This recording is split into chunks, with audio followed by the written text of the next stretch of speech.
बारवा के मैया बड़ी फुहरी, बेटी बारवा के मैया बड़ी फुहरी।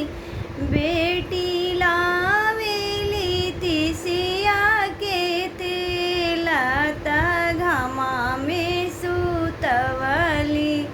बेटी लावेली तिसिया के तेल, त घामा में